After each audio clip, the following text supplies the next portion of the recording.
In 1924, the quiet was unbearable. Lillian Gilbreth woke up one morning and discovered that the man who had shared her work, her ideas, and her life was gone. Frank Gilbreth, her husband, her collaborator, had died suddenly of a heart attack. No warning, no farewell. In a single night, she became a widow. By morning, she was also something else.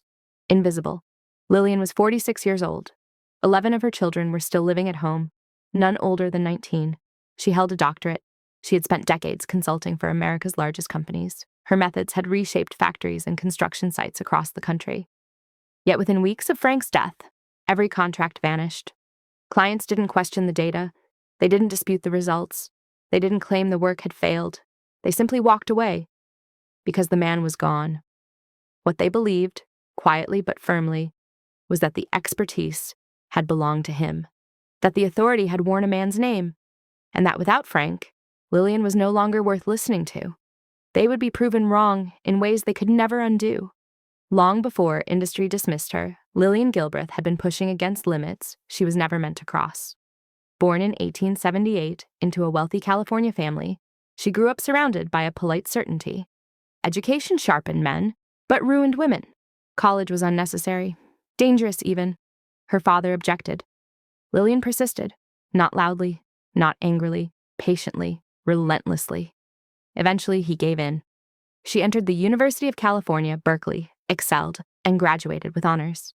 When commencement day arrived, she was chosen to deliver the address, the first woman in the university's history to do so.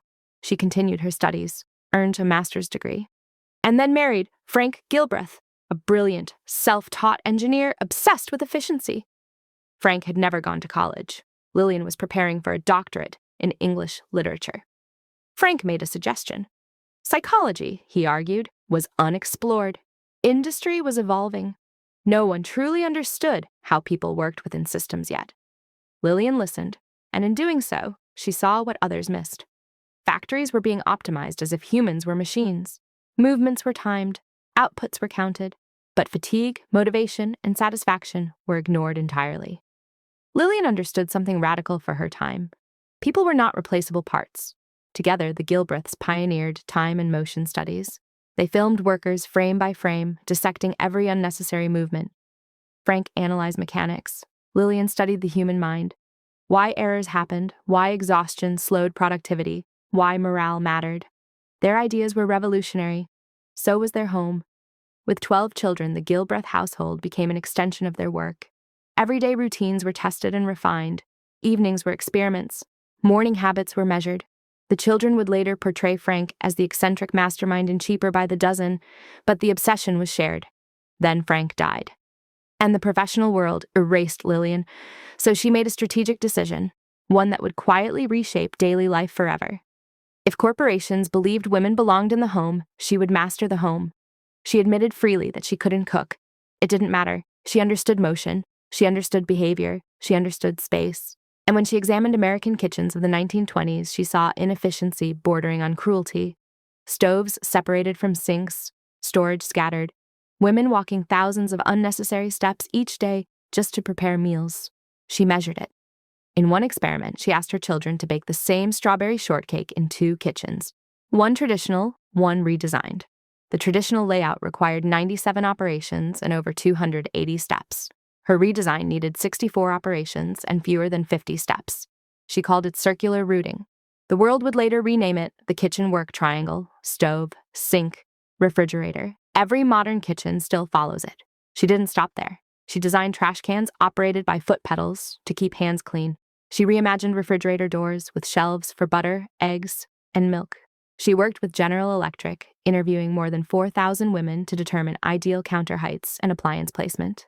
Her goal was never to force women to work harder. It was to give them time to learn, time to earn, time to exist beyond endless domestic labor.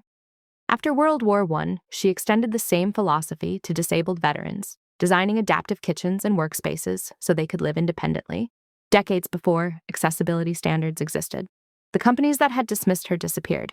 Lillian Gilbreth endured. Her solo career spanned 50 years. She consulted for Macy's, Johnson & Johnson, and major manufacturers nationwide. In 1935, she became the first female engineering professor at Purdue University. In 1965, at 87 years old, she was elected the first woman to the National Academy of Engineering. She earned more than 20 honorary degrees. Publishers repeatedly tried to erase her name, refusing to credit her on co-authored books because they feared a woman's name would hurt sales, despite the fact that she held the doctorate, and Frank did not. Executives doubted her, colleagues questioned her authority. Society demanded she choose between motherhood and intellect.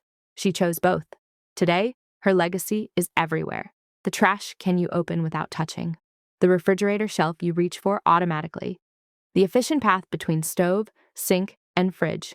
That is Lillian Gilbreth. She proved that science belongs in homes as much as factories, that efficiency should serve dignity, not domination, and that the men who dismissed her in 1924 weren't just wrong. They were erased by the very future she built. A widowed mother rejected by corporate America didn't ask for permission to return. She redesigned the world instead. If you enjoyed this, please like, subscribe, and explore more stories.